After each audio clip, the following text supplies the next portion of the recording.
love to share whatever we have with as many people as we can.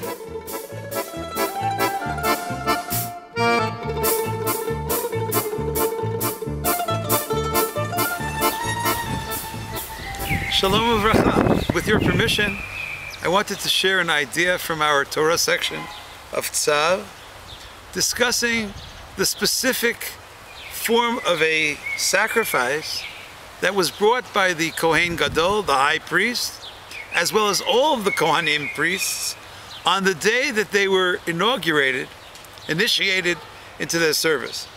And we read in Parshat Tzav of a special flour offering, Ze Korban Aharon Uvanav, Asher Yakrivu LaHashem, Biyom Himmashach Hodo. On the day of inauguration, a special flour offering. However, the rabbis point out that the Kohen Gadol had to bring this particular sacrifice, the high priest, not merely on the day that he was inaugurated, but on each and every day that he was the high priest.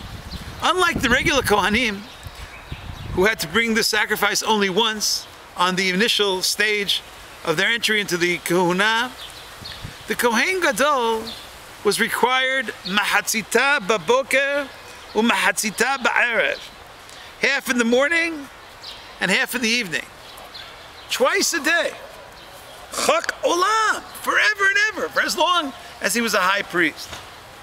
And the rabbis ask, why is it that he had to bring this additional sacrifice beyond the regular sacrifice of the ordinary priests? I'd like to share the approach of the Avarbanel, one of the great commentaries, who suggests, if anyone looks in the Avarbanel, I have it here right before me, he has a whole long list of explanations as to why the Kohen Gadol had to bring this daily sacrifice, twice daily.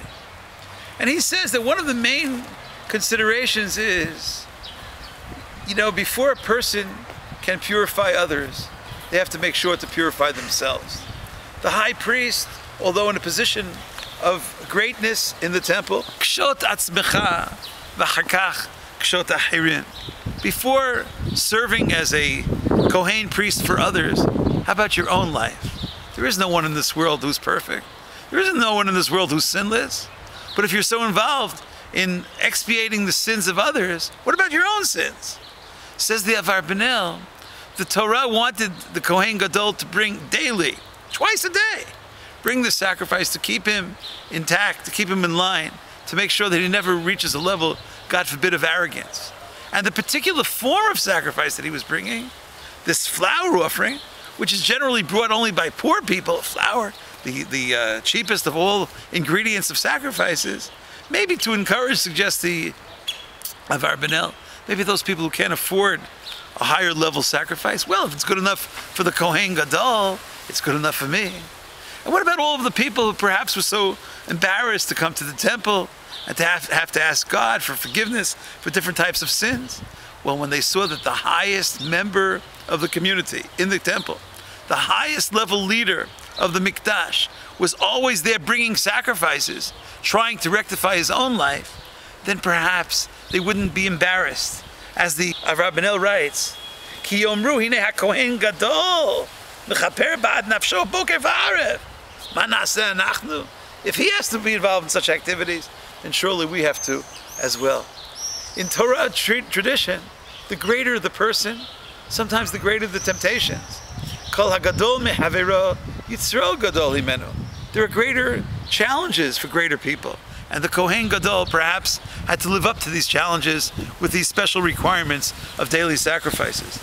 In fact, the rabbis teach in Tractate Brachot, in Masechet Brachot 34b, that although the regular members of the community, although the masses would only bow down at 4 particular points in the Amidah service, in the Shemona Esrei, anyone who follows the traditional halakha knows that at the beginning and the end of the first bracha, Baruch Atah Hashem, Elokeinu Elokei Avotenu, when you say Baruch Atah Hashem, we bend our knees in most communities, we bend over at Atah.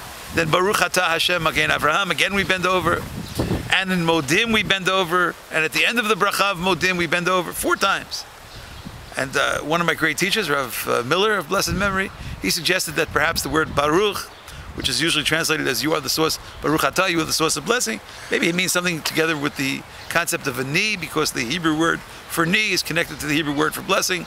Berech in Hebrew means a knee. Maybe Baruch Atah can be translated as knees shall be bent before you. Regardless of that, the Gemara teaches in Brachot that the Kohen Gadol, when the high priest would pray, he would not pray the way most people did. Everyone else, it was sufficient. 2 different blessings of the Amidah, they would bend the beginning and the end of those blessings. There are 18, 19 blessings. But the Kohen Gadol, Tchila v'sof kol bracha u'bracha. Since the Kohen Gadol reached a higher level, then perhaps when he was standing before the Almighty in prayer, and maybe, God forbid, a Kohen Gadol can reach a level of conceit, of arrogance. I am the Kohen Gadol, I'm in charge of the entire religious Jewish community. All temple services are based on me. Tchila v'sof kol bracha u'bracha. The principle seems to be, as Rashi writes, Kol ma shehu gadol biyoter tzarich lachni'a ulashpil atzmo. The greater one becomes, the more they have to work at making sure that they humble themselves. The greatest people of our nation were indeed very, very great, but they were also very, very humble. May each of us learn from the lessons of the Kohen Gadol, learn how to reach levels of greatness, but at the same time never lose sight of our own shortcomings, never lose sight of how we have to be dedicated to improving our own actions and our own activities, and always remembering that we're always standing humbly before God. Thank you so much for listening. Shalom bracha. What's it like a day in the life of having all these people around and not having a... What's it like? Great. It's the funnest thing on earth. Why? Because it's chesed, and that's what the world stands on. He's an expert in chesed, and that's what you're supposed to do, really. Just the best thing to have. No, if people would have known what it is, people would have run into our houses. People would have getting 1 million guests to their houses, but people just don't know what it is. Chesed. All right, what's more fun, playing soccer or learning Torah? For sure, Torah. When you play soccer and you have fun, it gives you more power, more wanting to learn. You're not like sleepy. When you play soccer, you have fun, you run, and then you're not like sleepy, you're much more energetic to learn Torah. עכשיו אני אחתוך